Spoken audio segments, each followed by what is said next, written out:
Ok. Donc là du coup tu as l'accélérateur.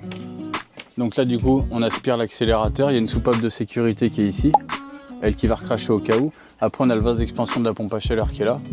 On passe dans l'échangeur. De l'échangeur on ressort. Hop, on a une sonde de température qui est ici. On repart ici. Ça c'est le départ chauffage. On ressuit là-bas. Hop. Là il y a une soupape différentielle qui va mélanger automatiquement le départ et le retour du chauffage pour pas que l'accélérateur il force de trop. On envoie dans les radiateurs. Après on revient des radiateurs par en haut. On passe par un premier filtre qui va être magnétique, et qui va servir de pot à bout aussi. On passe par le deuxième filtre. Lui c'est un filtre à tamis. Après on repasse par ici. Lui c'est un débitmètre. Il va calculer le débit qui passe dans les tuyaux. Après là on a le vase d'expansion.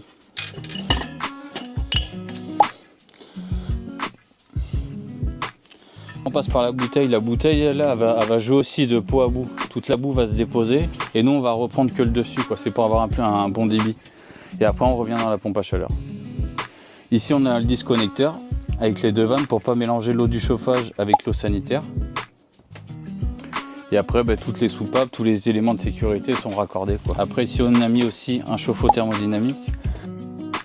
J'ai à peu près tout dit.